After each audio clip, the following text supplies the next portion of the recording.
Redeemer exists to help connect Jesus to people, people to community, and community to mission. And have a look at this Jesus sitting around the table with sinners, with prostitutes, with tax collectors, with just a wide swath of humanity gathered around the table, and religious leaders, these people that are supposed to know a lot about God, these people who have lots of rituals and routines, gathered around, and they're murmuring.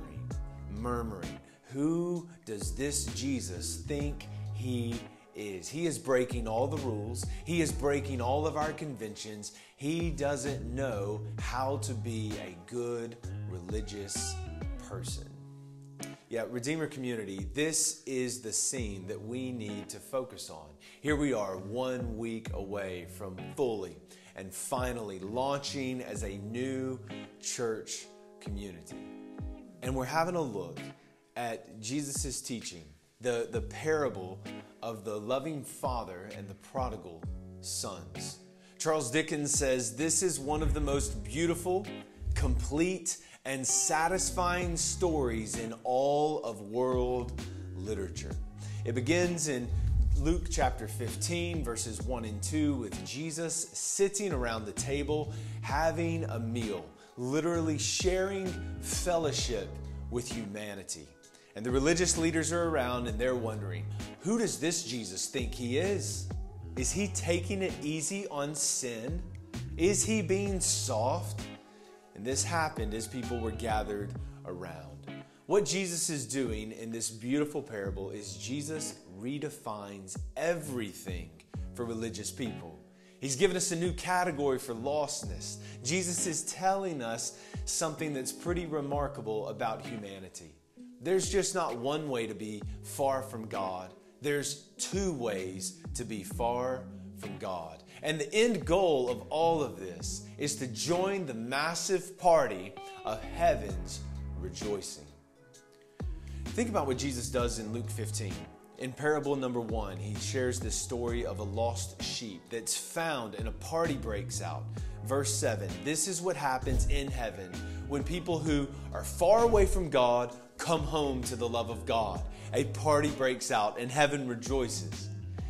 Parable 2, the lost coin. It's found and a party breaks out. And in verse 10, we learn this is what happens in heaven when lost people are found. Jesus says, this is what I'm doing. I'm finding people who are lost. Jesus is the good shepherd who's seeking people who are far from him, and he's bringing them home. So it is in parable number 3, the parable of the prodigal sons. 2 sons, wasted lives. One wakes up to grace. One comes home to the Father. And in verse 20, it's aimed at verses 1 and 2. Jesus says, I'm like a loving father. I'm running to the wayward son, and I get to him before he gets to me. So the big idea here is that there are 2 ways to be lost, and there's only one way to be found. And let's just ease into it together. Jesus teaches us there are 2 ways to be lost. Friend, did you know that? There's not one. There's 2 ways that you could be far from God. Introducing the 2 sons, you have the younger son and you have an older son. Both are ways to be alienated from the Father's heart. But it looks like these are 2 very different sons, doesn't it? What's shocking is that this is a picture of 2 sons that actually have more in common than you would think. And both are alienated from the love of the Father, because this parable is not what it might seem like at first. But let's have a look. Notice the younger son. He wanted the father's things, but he didn't want the father's life. Jesus is saying this person is lost. This person's left out. This person is missing it. Consider the text for yourself. Look in verse 12. He says, give me mine. Then in verse 13, he quickly journeyed into a far country and he wasted his life. Then in verse 14, a famine arose. Famines take time to build up, so no doubt this one was away from home for quite a time. And in verses 15 and 16, he became poor, he became hungry, and he hired himself out as a slave while his father was back on the estate.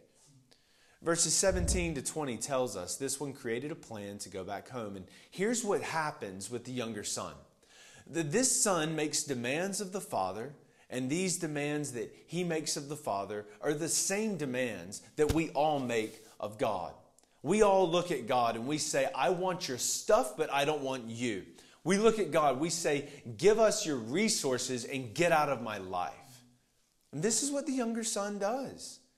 And it took a season of being far away before he realized the love of the Father. I wonder if you've ever had a season where you've been far away, when you've actually asked God for his stuff but not his love, and you've actually tried the life in the far country. Well, the son is lost. He is far from the love of the Father, and he needs to be brought in. It's obvious when you look at this. The son is representative of anyone who has lived that life far from God and has wasted that life in a number of different ways. But that's only half the story. The other half of the story is this older son. Notice the older son. We actually learn a lot about him towards the end of this parable. First, notice in verse 25, he hears about the younger son coming home, and he comes in from working in the field. He hears music and he hears dancing, and no doubt he's wondering what has happened to kick off such a celebration. Verses 26 and 27, he asks what's going on. The servants tell him that the father is throwing a party. In verse 28, he gets angry. Anger is the emotion to describe the older son. He's angry at the wildness of his younger brother coming home, but he's angry at the father for showing this kind of grace to his son that he doesn't think deserves it. So in verses 29 and 30, he rudely talks to his father. He launches a speech about how he's this good moral person, how his younger brother isn't this good moral person, and the father is ultimately out of line. He doesn't commend the father for his gracious character, and what we learn by the end of this is that he doesn't come into the father's house. One person is wrapped up in the father's love and the celebration and the banquet feast at the end of this story. And it's not the one that you would think. It's not the good, religious older brother who's been hanging out around the house, who's been a very good person, who's been keeping the rules and the structure. No, he's outside and he won't receive the Father's love, and he won't join in on the Father's celebration. The younger one, the one that looked at God, the one that made a lot of mistakes, the one that said, you know what, God, just give me your stuff and get out of my life.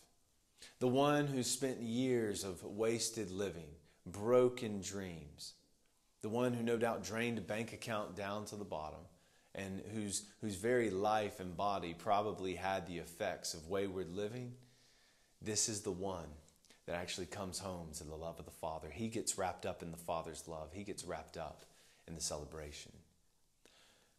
Remarkably, Jesus shares with us not the one way to be far from God, but the two ways to be far from God. You can be far from God as a younger brother, wasting your life with reckless living, and you can be far from God by being an older brother, a very religious, a very obedient, a very moral person, always around, but despising the life of the Father, because all you ultimately want is the Father's stuff, but you actually don't want his love and his life as well. This is stunning. The younger brother comes in through repentance and is saved, and Jesus is making the point. The bad kid is saved and the good kid is lost. This is Jesus' word for religious people standing around the table of fellowship in verses 1 and 2, wondering, who does this Jesus think he is? And what Jesus does through this is the second idea I just want to share with you. Jesus helps us realize whether we are lost or not, because Jesus helps us identify who we actually are. This beautiful parable, it redefines our understanding of what it means to be lost, what it means to be far from God, and it redefines for us what it means to be saved. Because it's easy to identify the signs of lostness for the younger brother. It's difficult to identify the signs of lostness for this older brother. And Jesus ends the story by telling us about the one who gets saved. Younger brother lostness is obvious, right? It's obvious. You know you've blown it. You know you've blown it when you're living far from home. You're waking up hungover every day, right? You fall asleep in the strip club. You got a tattoo on your thigh. Like you've done things, there's photos on your phone you can't even decipher. This is obvious. But older brother lostness is tricky because you could be at church. You could be moral. You could be spiritual. You could be very good. You could be a part of 5 different Bible studies and 3 different prayer groups, and you volunteer all your time working so hard to be so moral. And according to Jesus, you could be the one that gets left outside in the end. Maybe you're listening and you really don't care for the religious sorts and those types. Well, you need to look at Jesus. Jesus didn't hate them. Jesus pursued them in love. We have a few things to learn, especially if you, like me, could trend to be in this older brother sort. We typically, according to God's word here, you might be angry. He was angry. He was frustrated that the father didn't honor him for doing so many things right. He didn't get the praise he wanted. You might be an older brother sort if you're a hard worker. Well, the older brother says, I've been obeying you. I've been doing everything. I've been keeping all the rules. But he's just looking at his performance. He's not looking at the love of the Father. You might be proud. You find your self-image in your performance, in how hard you work or how cool you are, what people say about you. You're not one of those lazy types. The older brother looks down on his younger brother because he was poor.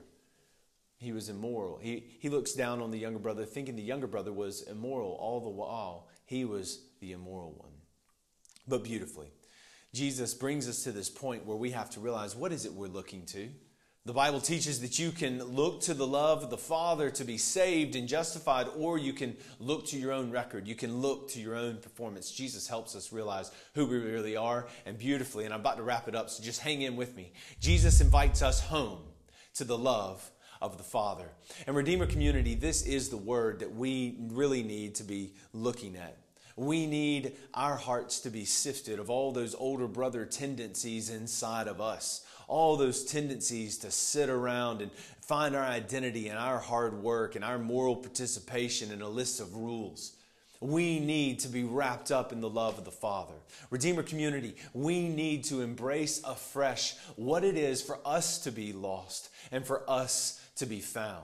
Can this be a week of heart preparation as we get ourselves ready to welcome all different sorts around the Redeemer Community in the weeks ahead? Older brother sorts and younger brother sorts. But can we get the script right from day one? We're no better.